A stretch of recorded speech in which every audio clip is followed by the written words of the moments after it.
Bonjour à tous, aujourd'hui nous allons corriger l'exercice numéro 86. On nous demande, pour chaque cas ci-dessous, calcule la distance entre les deux points donnés.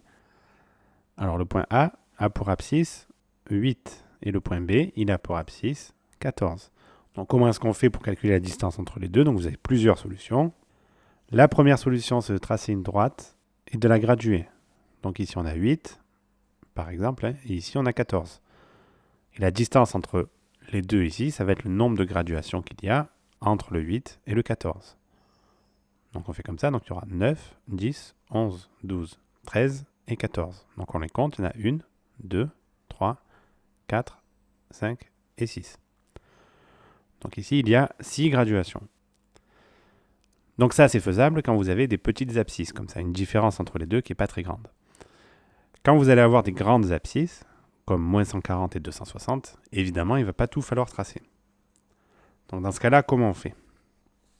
Eh bien, on va prendre l'abscisse la plus grande et on va faire moins, on va la soustraire à l'abscisse la plus petite. Donc l'abscisse la plus grande ici, c'est 14. Donc on fait 14 moins 8, moins l'abscisse la plus petite.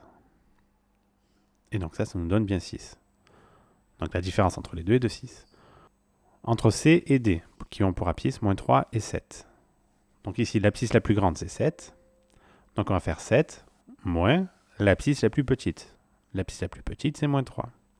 7 moins 3, ça fait 7 plus 3, qui est égal à 10. Donc ici, c'est égal à 10. On peut aussi le tracer sur une droite pour vérifier que ça marche bien. Donc on va voir ici, moins 3, 0 et 7. Donc moins 3, moins 2, moins 1, 0. Et 1, 2, 3, 4, 5, 6 et 7. Donc on a combien de graduations entre moins 3 et 7, on les compte. On en a 10 aussi. Donc on voit que peu importe la méthode, ça fonctionne. Entre le E et le F, qui ont pour abscisse respective moins 140 et 260. Donc ici, c'est plus compliqué de le faire. Donc ce qu'on va faire, c'est 260 moins 140. Ce qui nous donne une abscisse de 400. On ne va pas s'amuser à compter 400 à la main. Pareil pour le petit E. On va prendre l'abscisse la plus grande moins la plus petite. L'abscisse la plus grande ici, c'est moins 5,4 moins, entre parenthèses, moins 12,6. Donc ça nous donne une abscisse de 7,2. Pour le petit e, on continue.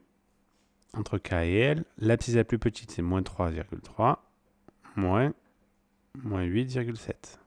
Et donc ça donne 5,4. Et la dernière, la petite f, l'abscisse la plus grande, c'est 2,3 moins 2,15. Qui sera égal à 4,45. Donc ici, on a 4,45. On passe à l'exercice suivant.